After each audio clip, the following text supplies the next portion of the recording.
As you may already be aware, hybrid app development has a few distinct advantages compared to traditional native development.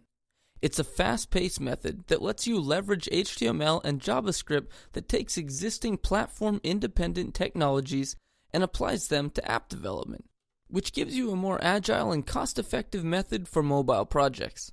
However, every technology also has some downsides. For hybrid apps, the main downside has always been performance, especially in the realm of transitions between different pages or views in an app. As you can see, when a normal hybrid app loads a somewhat heavy component like a Google map, while at the same time trying to load a new page or transition, the experience isn't that smooth. But with Aquro native transitions, this is no longer a problem, and we're bringing smooth native experiences to your hybrid app without the need to do any time-consuming coding yourself. When compared side by side, it becomes obvious that the experience in this app is not just smoother, it's really smooth. In fact, it's native smooth.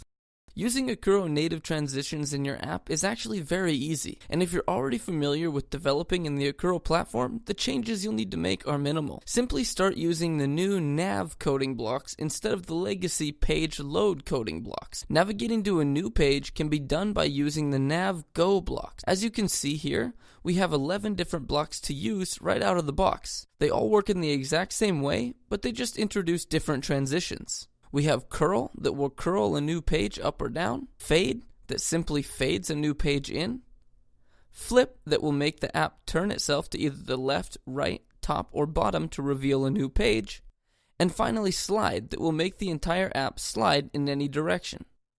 It's important to note that these native transitions won't work correctly in the Aquro App Studio web client itself, so you'll need to use the Aquro Preview app on a real device to see the final result of native transitions. You might also notice that we have a lot of other nav blocks here, like nav pop and nav push. These blocks are used for the other part of the Aquro native transitions library, our navigation stack.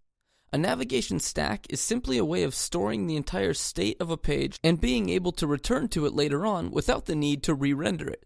This can be very useful, for example, when navigating through a list to a details page of a specific item and then back to that list without having to scroll to where you were again. The use of the stack is quite easy, and the main concept is that you'll push your old page onto the stack when you load a new page, and then when navigating back, you'll simply take the page from the top of the stack and reactivate it in your app. By combining these two pieces of the native transitions library in Aquro, you'll have your apps feeling native and smooth in no time, without the need to actually write any native code yourself.